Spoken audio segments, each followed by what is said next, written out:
আসসালামু আলাইকুম। বাংলাদেশ ও পশ্চিমবঙ্গ জুড়ে চলছে ভারী থেকে অতি ভারী বৃষ্টিপাত। গত কয়েক দিন ধরেই মৌসুমি বায়ু সক্রিয় হয়ে উঠেছে বঙ্গোপসাগর ও গাঙ্গেয় অঞ্চলে, যার প্রভাবে বিভিন্ন জেলায় বৃষ্টিপাতের পরিমাণ বেড়েছে আশঙ্কাজনক হারে। আবহাওয়া অধিদপ্তরের সর্বশেষ তথ্যানুযায়ী আজ এবং আগামী 2 থেকে 3 দিন দেশের বিভিন্ন স্থানে মাঝারি থেকে ভারী এবং কোথাও কোথাও অতি ভারী বৃষ্টিপাত অব্যাহত থাকতে পারে। বিশেষ করে চট্টগ্রাম, কক্সবাজার, বান্দরবন, রাঙামাটি, সিলেট, মৌলভীবাজার, ময়মনসিংহ, টাঙ্গাইল ও রংপুর অঞ্চলে ঝুঁকি বেশি।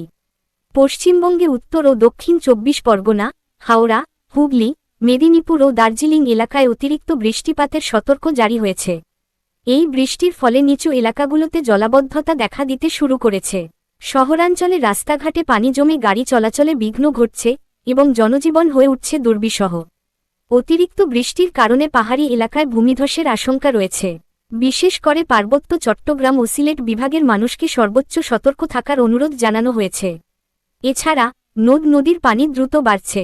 বিশেষ করে ব্রহ্মপুত্র, মেঘনা ও যমুনা নদীর পানি কয়েকটি পয়েন্টে বিপদসীমার কাছাকাছি পৌঁছে গেছে। খাবার, বিশুদ্ধ পানি ও ওষুধ মজুত করে রাখার পরামর্শ দেওয়া হচ্ছে। যারা ক্ষতিগ্রস্ত এলাকায় আছেন তাদেরকে অপ্রয়োজনীয় ভ্রমণ থেকে বিরত থাকার অনুরোধ জানানো হচ্ছে। আমাদের টিম ঘরে বসে নয়, সরাসরি মাঠ থেকে তথ্য সংগ্রহ করে আপনাদের কাছে পৌঁছে দিচ্ছে সবচেয়ে নির্ভরযোগ্য আপডেট। সবচেয়ে নির্ভরযোগ্য আবহাওয়া আপডেট পেতে আমাদের চ্যানেলের সঙ্গে থাকুন। আল্লাহ আমাদের সবাইকে নিরাপদে রাখুন। ধন্যবাদ।